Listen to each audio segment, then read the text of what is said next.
Hey everybody, this is Scott Van Dyke. I'm a commercial photographer. I specialize in interiors, architecture, mainly anything for advertising, interior designers, architects, and loads of magazines.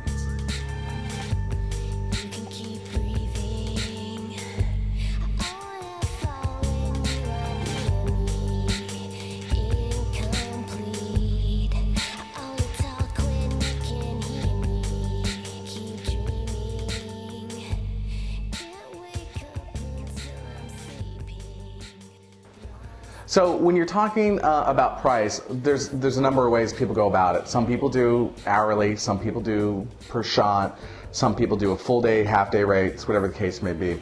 Everybody's a little bit different. My experience has been that most people are charging full days plus expenses. Some of those expenses obviously include travel, assistance, any film or digital prep work. All that stuff is going to be itemized out into your proposal for you to see how the breakdown is with the fee.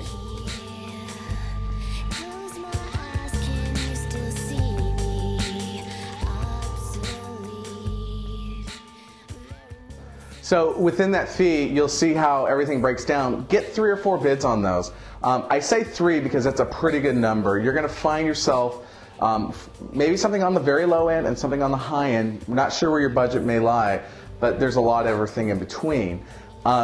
One thing to consider though, when it comes to pricing, just like with your work, there usually is a reason why something is really dirt cheap. You get what you pay for. Just be aware, some people might be bidding the project out for the first time.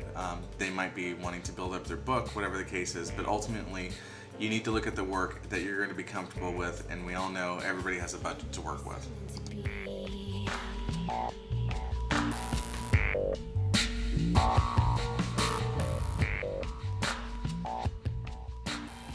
So you've hired the photographer, now what? When I get to the job when I've been hired, the first thing I like to do is do a walkthrough.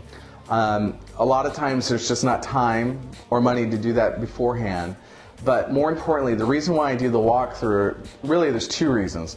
The first being is we're going to walk through all the shots. We're going to discuss angles beforehand.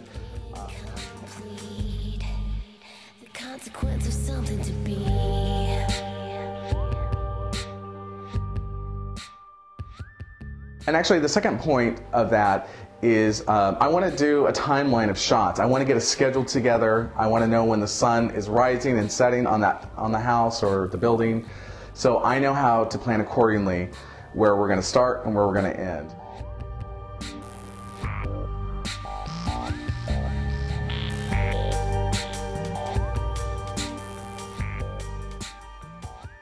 Okay, so the shooting's happening, and we're on location and we're shooting a room.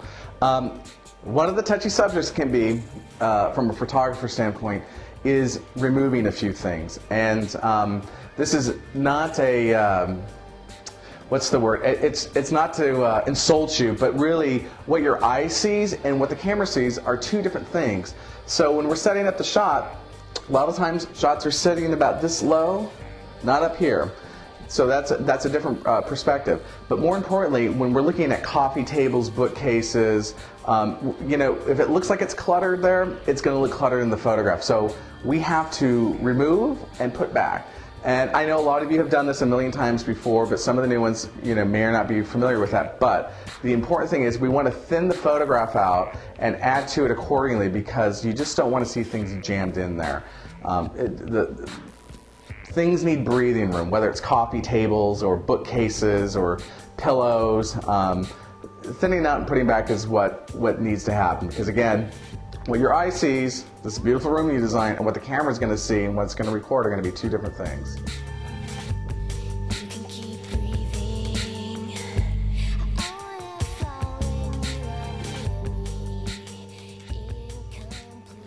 So I know this might be really obvious, but one of the things that is really important and critical when you are shooting, you're on location, is for you to be a part of that. And what I mean by that is looking at the Polaroids if they're shooting film, or more importantly, you know, looking at the monitors on the screen. Like I shoot digitally, so I bring a laptop when we shoot it. You see it right there immediately. And the nice thing about that is what you see is what you get. And anything that needs to be changed needs to be voiced right then and there, or altered, or something differently done.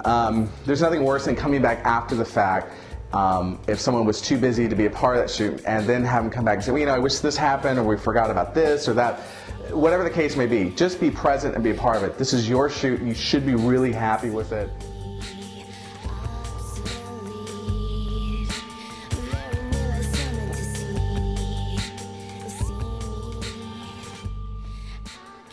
So I hope that information helps you for your next shoot when you're hiring a photographer.